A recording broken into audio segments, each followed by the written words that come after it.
Muy buenas a todos y bienvenidos a un nuevo vídeo de AutoScout 24 en el que el protagonista de hoy es un eléctrico. Sí, os traemos un eléctrico al canal porque la electrificación poco a poco va incrementándose en apartado comercial en nuestro mercado. Pero dentro de esa electrificación os traemos un modelo bastante especial, por lo menos para Volkswagen. Y es que este ID.5 GTX pretende ser más o menos lo mismo que aquel Golf GTI hace 50 años. ¿Por qué? Pues porque estas tres siglas, GTX, lo que pretenden ser son la evolución de aquellas siglas GTI que surgieron con el primer Golf. Pero fijaos cómo han cambiado las cosas, ¿verdad? Hace 50 años, bueno, ya os lo dijimos cuando probamos el Volkswagen Polo GTI, que os dejamos por aquí arriba, esas siglas van a cumplir en 2024 ese medio siglo de vida. Pues con este GTX lo que pretende Volkswagen es transformar esas siglas en la electrificación. Y eso es lo que vamos a descubrir con este modelo, que además es la carrocería más deportiva dentro de la nueva familia ID de Volkswagen, esa familia 100% eléctrica. Así que ya, sin más dilación, me voy a dejar de enrollar y vamos a descubrir si este ID.5 GTX es tan deportivo como su nombre indica. Suscríbete y activa la campanita, que comenzamos ya.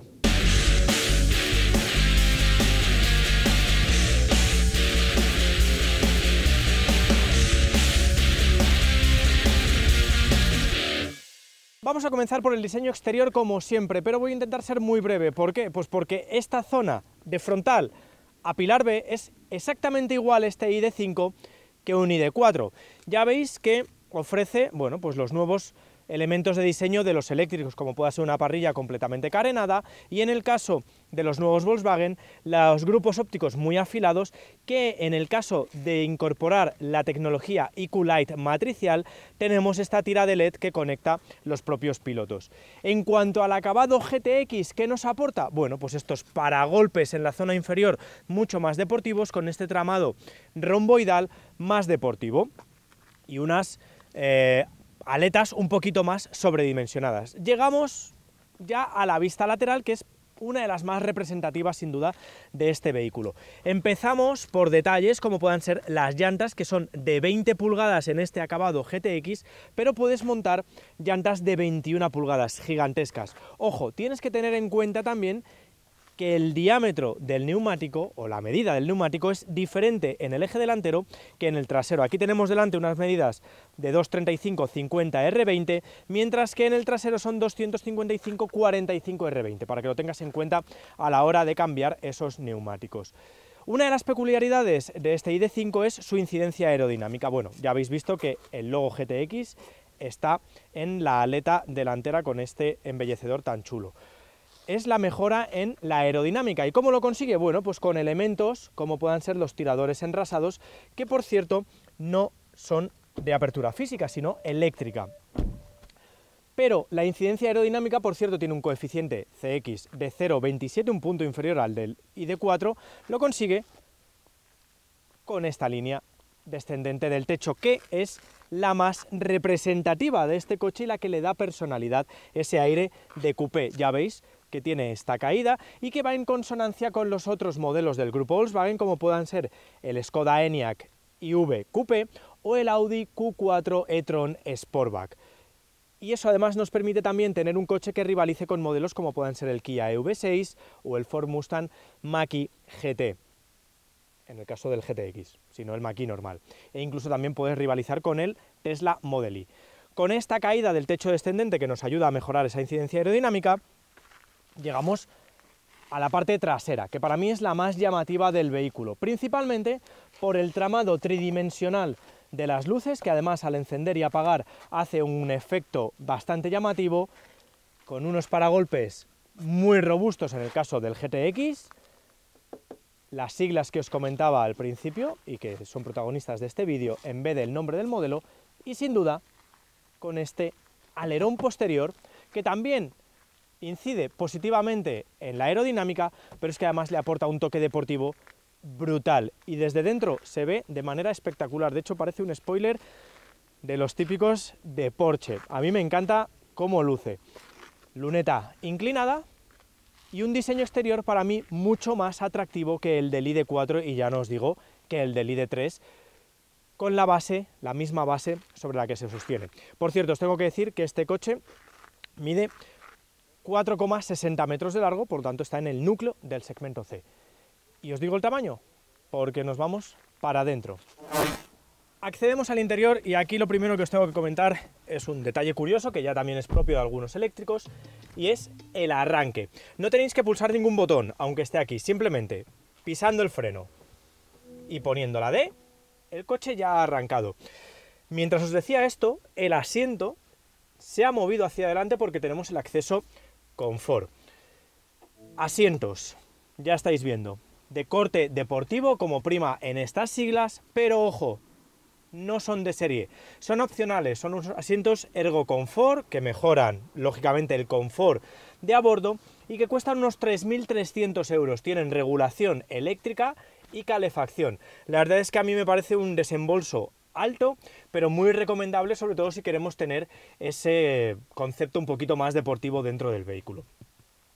En lo que a disposición y presencia se refiere, bueno, pues básicamente es la misma que un ID3 o un ID4, lógicamente, pero un poquito más grande.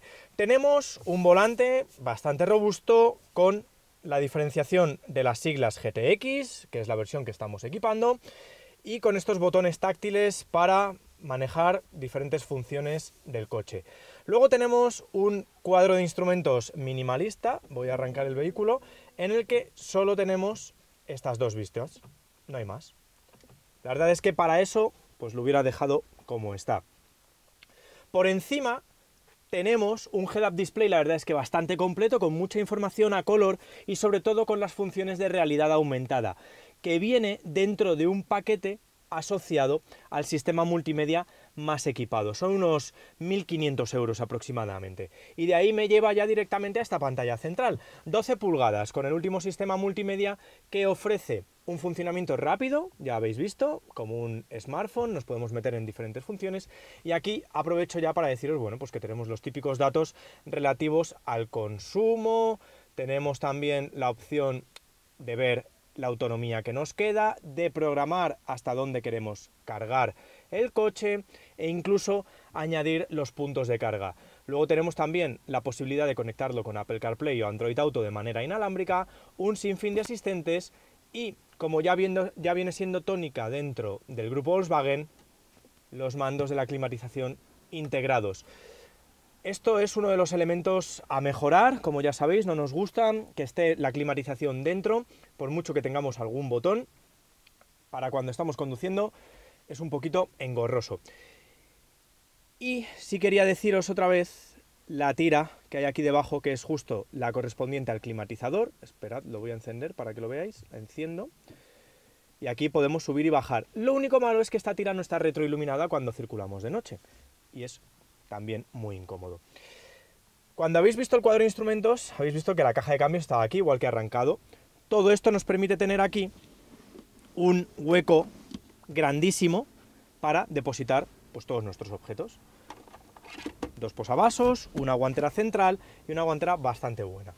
En lo que a calidad se refiere, bueno, pues tenemos, para mí, una calidad de construcción superior a la del ID3, y en consonancia con la del ID4, pero un poquito por debajo de otros hermanos de grupo, como puede ser el Skoda Enyaq, que me parece un coche que está mejor hecho, y con algunos otros eléctricos rivales. Pero bueno, en la versión GTX tenemos estos pespuntes en rojo, con este tramado también en azul para la parte alta del salpicadero, y ya habéis visto que son materiales más blandos. En las puertas, en los paneles de las puertas, sí que tenemos un poquito más de acolchado, de materiales mullidos, pero a línea general del coche es de estar bien resuelto. Quizá no por el precio por el que cuesta, que ya os lo diré luego, pero bueno, en líneas generales me parece un coche bastante razonable, sobre todo a nivel de espacio.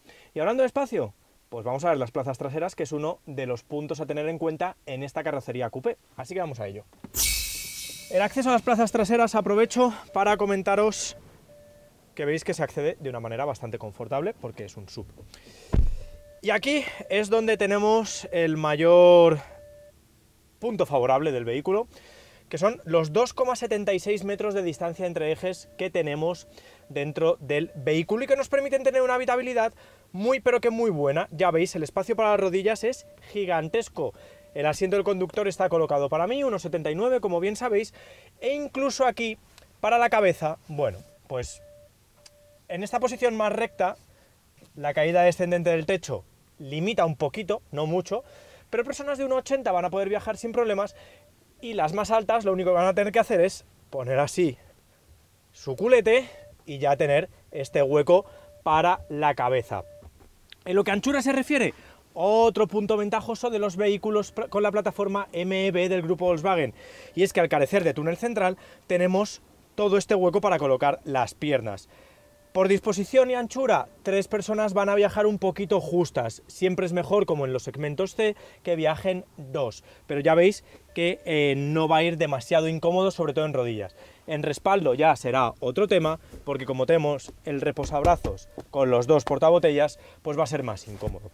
En lo que a asistentes o elementos de confort, mejor dicho, se refiere, bueno, pues tenemos las tomas de aire con un climatizador de 3 zonas para la zona trasera y 2 puertos USB de tipo C para conectar nuestros dispositivos.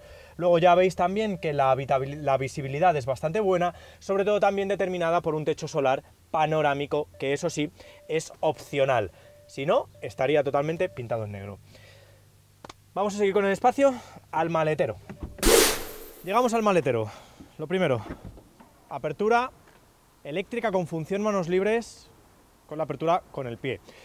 Tenéis, como veis, un portón muy grande, bastante voluminoso, pero con un hueco de carga ancho, fácil para cargar objetos. Ventaja, la bandeja, como habéis visto, se va con el propio portón, lo cual nos permite tener un hueco bastante mayor. ¿Cuál es el volumen? Pues curiosamente, en comparación con el ID.4 del que deriva, este ID.5 tiene 7 litros más, 550 litros, que la verdad es que es una capacidad muy buena. Y diréis, pues no parece, ¿no? Bueno, es que esto está colocado en esta posición, en la más elevada. ¿Por qué? Pues porque quería dejaros a la vista el hueco que podemos tener para los cables de carga. Si no tuvierais los cables de carga, podéis sacar esto, básicamente, o incluso ponerlo en una zona un poquito más inferior y tener ya sí los 550 litros de carga. Voy a dejar esto aquí un momentito, porque os quiero comentar el hecho también curioso, que es cuando abatimos los respaldos traseros, ya veis, en una proporción 40-60 con la trampilla para poder meter, por ejemplo, unos esquíes o unos palos de golf. Ojo, no tenemos mandos satélites para abatirlos, sino que no tendríamos que ir a la zona de los asientos. Tenemos menos capacidad que en el ID.4. Tenemos 1.561 litros en este ID.5, que son 15 litros menos que en el ID.4, y eso se debe principalmente a la caída del techo que ya os hemos enseñado. Es decir, en configuración normal tenemos más capacidad que el ID.4, pero al abatir los asientos tenemos menos capacidad que el ID.4. Así que bueno, pues un detallito que os quería comentar. Y mientras vuelvo a colocar los cables de carga y ya nos vamos a ir a poner a conducir para ver si este ID.5, sobre todo en esta versión GTX, es tan deportivo como esos GTI de combustión, te vas suscribiendo al canal, dándole a like si te está gustando lo que te estoy contando y activando la campanita. A conducir, que es lo que toca.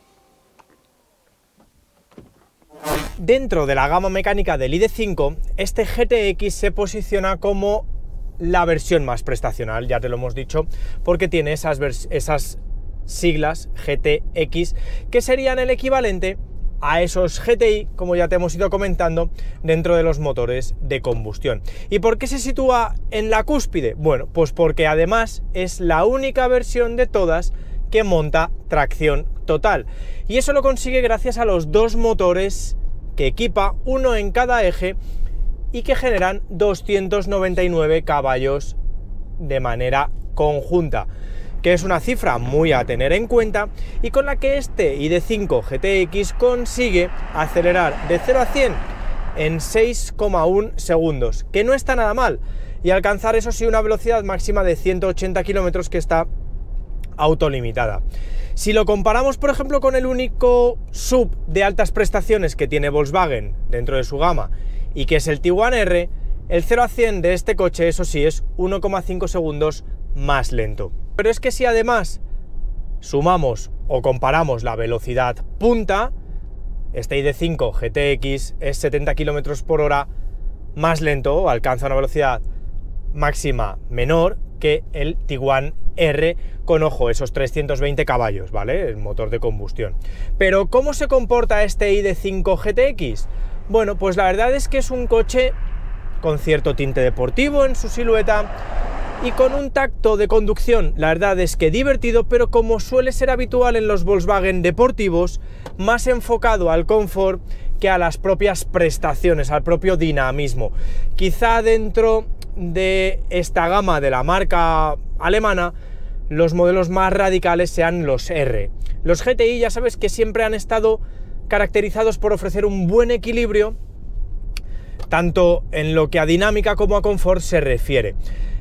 El principal pero que tiene este ID.5 GTX es sin duda el peso, porque estamos hablando de un coche que pesa 2,2 toneladas, casi 2,3, y eso son casi 500 kilos más, volviendo a compararlo con el Tiguan R, lo cual, bueno, pues en aceleración no está mal, porque el par siempre es instantáneo, por cierto, un par de 430 Nm, que no estaba mal, pero que, bueno, pues para frenarlo y sobre todo para cambiar los apoyos sí se le nota, y de ahí que tengamos un coche más enfocado al confort. Ojo, podemos montar de manera opcional el paquete Sport, que tiene una puesta a punto del chasis más deportiva y además añade, bueno, pues el programa de conducción Sport. Ahora os hablo de los programas de conducción, pero es que tenemos el paquete también Sport Plus, que nos añade, eso sí, el paquete Sport cuesta unos 350 euros y el paquete Sport Plus cuesta 1.200 euros, pero para mí es una muy buena inversión también. ¿Por qué? Pues porque aparte de los modos de conducción, tenemos en el individual la opción de escoger, o tenemos el chasis adaptativo, ¿vale? El DCC conocido dentro de Volkswagen, con el que nos permite en el modo individual variar el reglaje o la dureza de los amortiguadores en 15 niveles. Para mí me sobran prácticamente 11, porque ya simplemente con el del confort y el Sport vamos bien. Es decir, pues casi me sobran hasta 13, o sea que fijaos. Pero bueno, tenemos la posibilidad de tener esa mayor versatilidad para los amortiguadores y sobre todo tener, bueno, coches de diferente carácter o un coche de diferente carácter en función de la suspensión. También monta la dirección progresiva variable, pero eso también lo monta el paquete Sport, o sea que bueno, pues dentro de eso. Lo que sí monta es un esquema de suspensiones ligeramente más enfocado al confort en este paquete Sport Plus, porque además de la trasera monta también un paquete de suspensiones diferente en el eje delantero. Pero lo que os decía, ¿cómo se comporta este vehículo? Bueno, pues la verdad es que es un coche equilibrado, confortable, más allá de que en el modo Sport tengamos toda la potencia de los dos motores. En líneas generales es un vehículo en el que prima el confort y en el que poder realizar un viaje sin demasiada fatiga. Pero ¿cuánto vas a poder moverte con este coche? Porque bueno, aunque tenga un carácter más deportivo y además haya incidido de manera positiva la aerodinámica en su diseño, o en su diseño haya incidido de manera más positiva en la aerodinámica, mejor dicho, pues tenemos un consumo ligeramente alto. Yo durante la prueba, la prueba que hemos estado realizando, os lo voy a decir ahora exactamente, realizando diferentes conducciones, estoy en 21 kilovatios hora. Pero si te mueves de una manera más o menos eficiente, puedes estar en unos 19 kilovatios hora a los 100. ¿Está bien? ¿Está mal? Bueno, Volkswagen homologa en esta versión GTX unos 512 kilómetros de autonomía, que son casi 15 kilómetros por hora, 15 kilómetros más que el ID.4 equivalente, gracias a esa mejora en la aerodinámica. Yo con 21 kilovatios, 21 y medio normalmente es lo que me he estado moviendo, no vas a poder realizar más de, siendo optimistas, 400 kilómetros. Pero es que ya sabéis que en un eléctrico, cuanto más constante sea la velocidad, es decir, cuanto más lo utilices en carretera, mayor va a ser el consumo. Y aquí va a incidir también mucho cuando lo cojas. ¿Por qué? Pues porque al no tener bomba de calor, cada vez que conectamos el climatizador, la autonomía se rebaja o se reduce entre 15 y 30 kilómetros, así que tenlo en cuenta. Lo bueno es que si montas estos asientos, como ya te hemos comentado, puedes montar la calefacción en ellos, además el volante también está calefactado y no tienes que conectar el aire acondicionado o la calefacción si, bueno, aire acondicionado si es verano sí, pero la calefacción en invierno no, si hace mucho frío. Dicho esto, te vas a mover más o menos en el entorno de los 350 a 400 kilómetros, que bueno, está ahí limitando con el límite de que sea una muy buena autonomía. En lo que a carga se refiere, puedes cargarlo en tomas de corriente continua de 135 kilovatios, lo cual te va a permitir llenar el 80% o pasar del 20 al 80% en 30 minutos, mientras que en corriente alterna el pico es de 11 kilovatios, lo cual tienes que hacer la cuenta porque son 7 horas para llenar esta batería de 77 kilovatios hora de capacidad útil, 82 de capacidad bruta. Y en lo que a seguridad se refiere, nada que objetar porque tenemos el Travel Assist con la conducción semiautónoma 2, el nivel 2, que además nos permite, bueno, pues tener control de velocidad de crucero adaptativo, con detector de ángulo muerto, además el asistente de mantenimiento activo de carril. Bueno, la verdad es que está bastante bien logrado en ese sentido y este coche no tiene ningún pero en ese aspecto. Pero ¿cuánto cuesta? Pues vamos a ir a la conclusión y os lo voy a decir, ¿os parece? Llegamos ya al final de esta prueba con un movimiento al que os vais a tener que ir acostumbrando. Esto es lo que va a sustituir a las gasolineras, como bien sabéis, a partir del 2035, año en el que los vehículos de combustión, según la Unión Europea, van a estar prohibidos. Bueno, Volkswagen ya va a estar más que experimentada para ese año en lo que a electrificación se refiere, como bien demuestra con su gama ID, en la que este ID.5 se muestra como la opción más deportiva, sobre todo a nivel de silueta. Si nos centramos en las siglas GTX, ¿qué queréis que os diga? Que yo me sigo quedando de momento con las siglas GTI, que surgieron hace casi 50 años. Pero bueno, dentro de esa deportividad, este ID.5 GTX demuestra ser un SUV eléctrico bastante dinámico, sin llegar a ser tan radical para mí como por ejemplo el Ford Mustang Mach-E GT, que la verdad es que es uno de los referentes para mí ahora mismo. Lo cierto es que este ID.5 GTX tiene un tarado de puesta a punto, mejor dicho, más confortable que deportivo, pero por silueta ya estáis viendo que llama la atención. Ahora bien, ¿cuánto te va a costar adquirir este ID.5 y sobre todo en este acabado GTX? Pues Volkswagen te pide ahora mismo 61.500 euros, que son, ojo, 2.000 más que por el ID.4 GTX. Si quieres la unidad que has estado viendo en esta prueba, ya ve amasando unos 67.000 euros aproximadamente con todas las opciones que monta. Por último te voy a decir que si quieres compararlo con un SUV deportivo de combustión dentro de la misma marca como es el Tiguan R, con 320 caballos, 20 caballos más, este coche es más barato, porque cuesta unos 72.000 euros el Tiguan R. Ahí te suelto esa cuestión, ¿con cuál te quedarías? ¿Con ese modelo de combustión o con este ID.5 que ya nos mete de lleno en ese futuro completamente eléctrico? Bueno, pues eso es lo que te quiero leer aquí abajo, como siempre, en comentarios. Una vez espero que te hayas suscrito al canal, activado la campanita y sobre todo dado a like si te ha gustado lo que te he contado. Me despido hasta el siguiente vídeo, cuídate, hasta la próxima.